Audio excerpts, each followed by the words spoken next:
The newly appointed Johannesburg Deputy Executive Mayor, Loyiso Masuku, is promising to turn the city's fortunes around. Council passing a motion to create the new post. This is in an effort to strengthen service delivery. Now, this is in a metro that's battling crumbling infrastructure, but some coalition partners have raised concerns about why both the mayor and his deputy are from the ANC political party, while critics say the new position is a waste of money. Masuku joins me in studio now to talk to us about some of the plans. Deputy Mayor, thank you for your time. Let's begin with the tragic situation that befell the city yesterday. A collapsed building in Omonde, and the understanding is that this was a warehouse that was being constructed, but to move things faster, 9 people have died. There are those that remain in hospital. You'll tell us about how many there are. What is the status as far as the investigations are concerned? Thank you very much, Xoli, and a good evening to yourself and the viewers at home. Firstly, as the City of Johannesburg, we pass our sincere condolences to the families of those who lost their loved ones, as it has been confirmed that it is indeed 9 lives that we have lost. Currently, there are still 3 who are in hospital, critical, and we do hope and wish them a speedy recovery. It is an unfortunate incident, Xoli. It is an incident that where the constructors constructed a building which was unfortunately not approved by the city. The Development Planning Department of the City of Johannesburg did not approve those plans. There is no application that was submitted to the City of Johannesburg. As a result, that therefore means that we have no record of who the engineers would have been.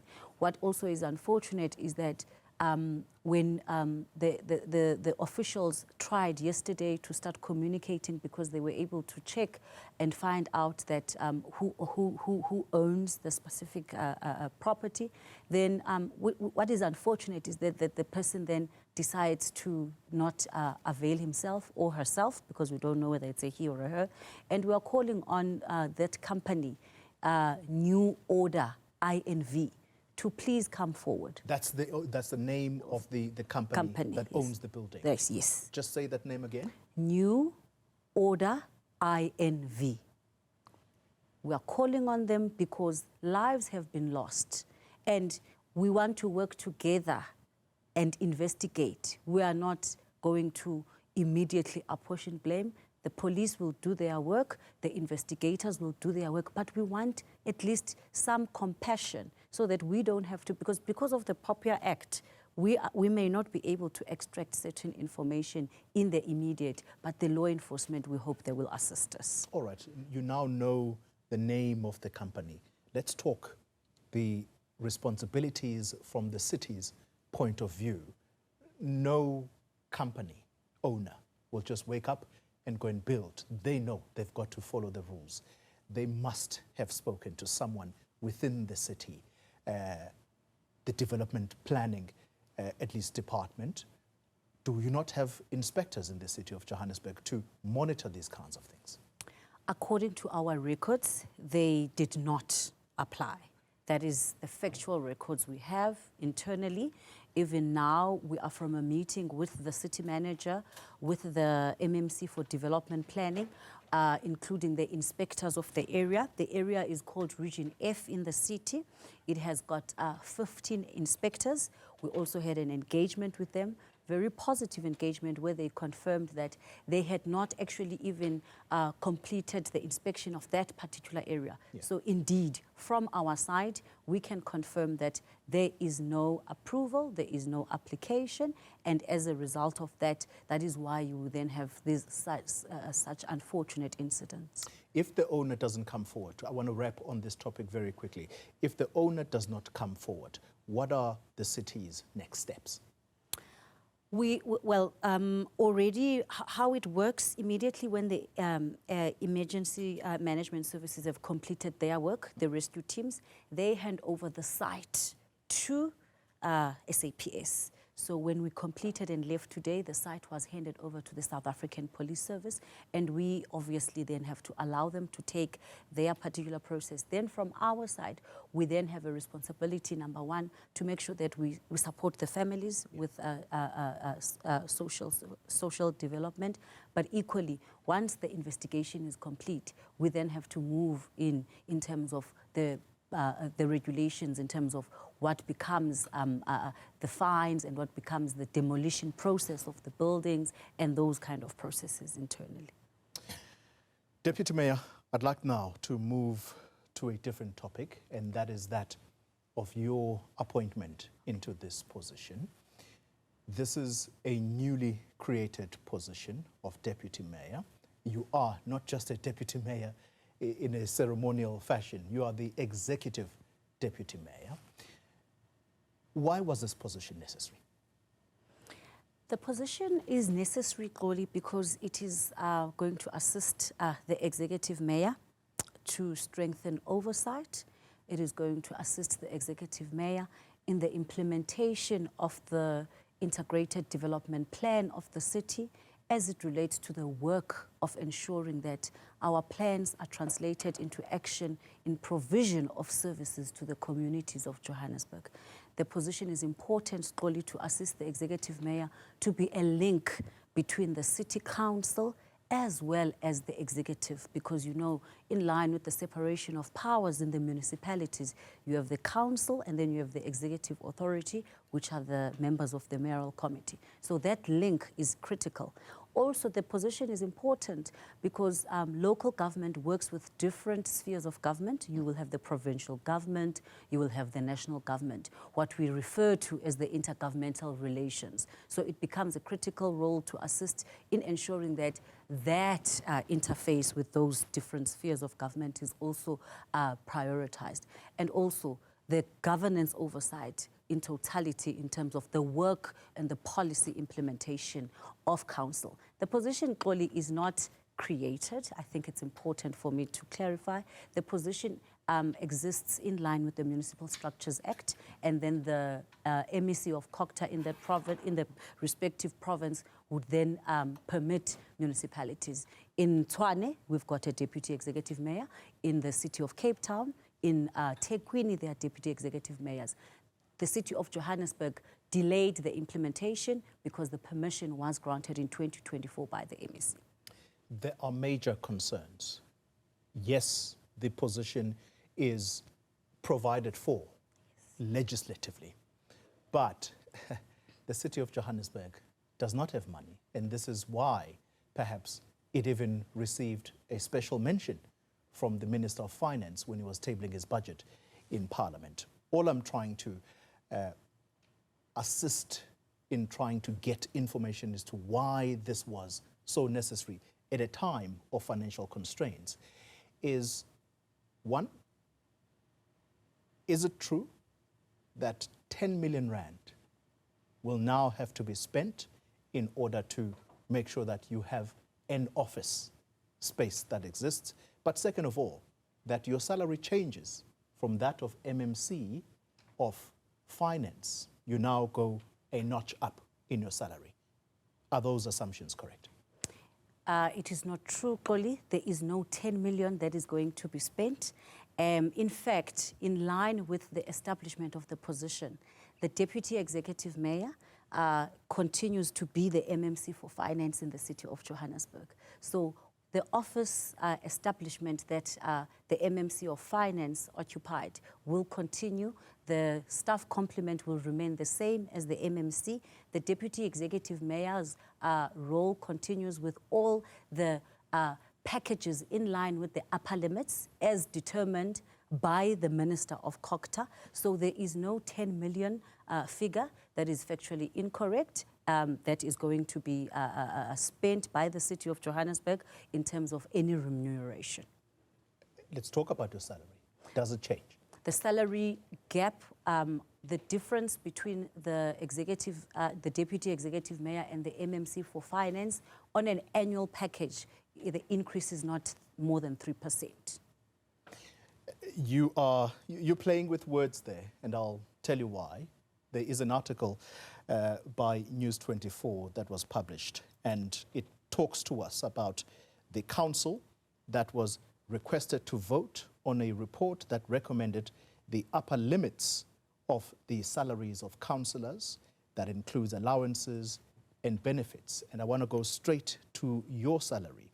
Deputy Mayor Loyiso Masuku will receive 1.3 million, which is 126,000 Rand more than her previous pay for the MMC position, which was at 1.2 million. By the way, the mayor is only just above you. He earns 1.6 million. So you are definitely a few notches above the position of MMC. The determination of upper limits and the remuneration of public office bearers is actually determined by the Minister of COGTA. So it is actually all 270 municipalities who have those remuneration benefits as determined by the Minister of COGTA. It is not a City of Johannesburg prerogative. It is a determination of the upper limits as set in terms of the Municipal Systems Act.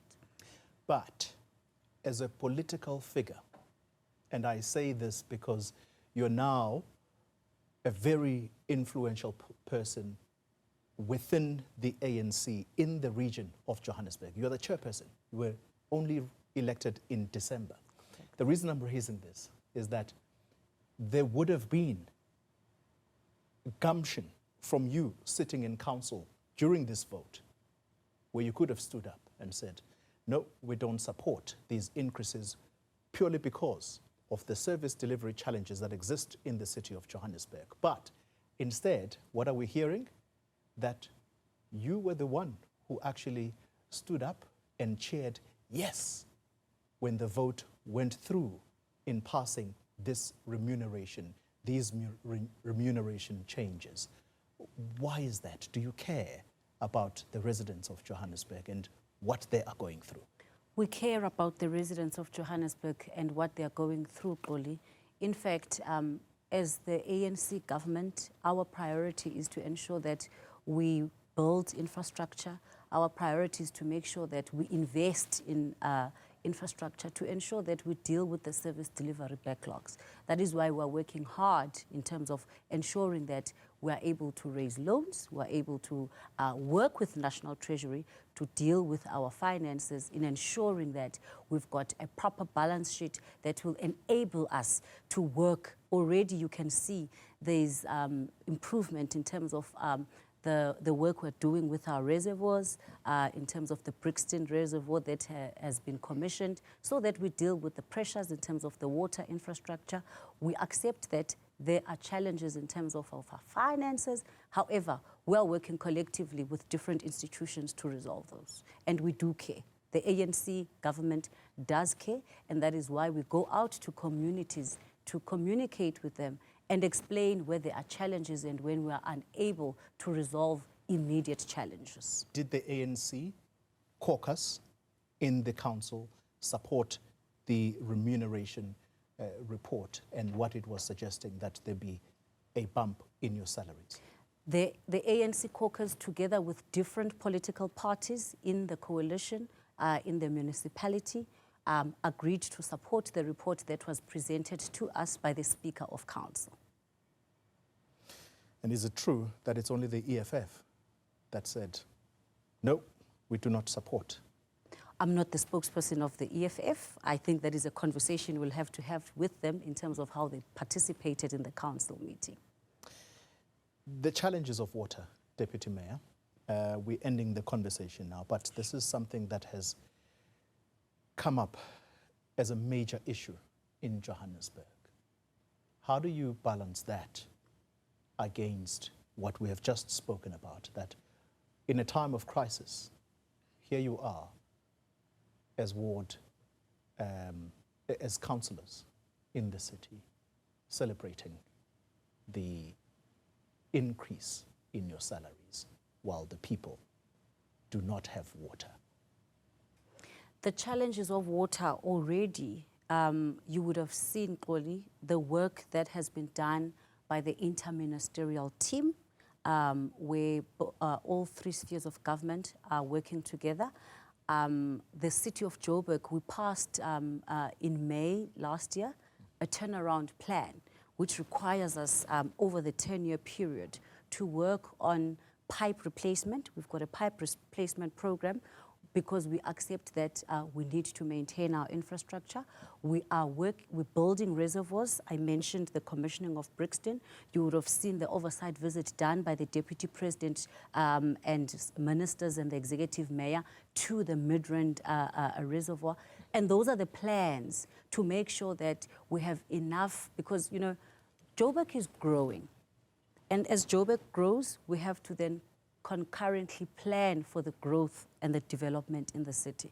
But Xoli, there is another element that I think we have to also put into context. It's the bridging of meters, it's the illegal connections, and it's the water leaks that all of us have a responsibility to ensure that we reduce that. Because once we reduce that, it then reduces the demand in terms of what rainwater has to give to us. At the present moment, we are taking 1,700 megaliters a day from rainwater.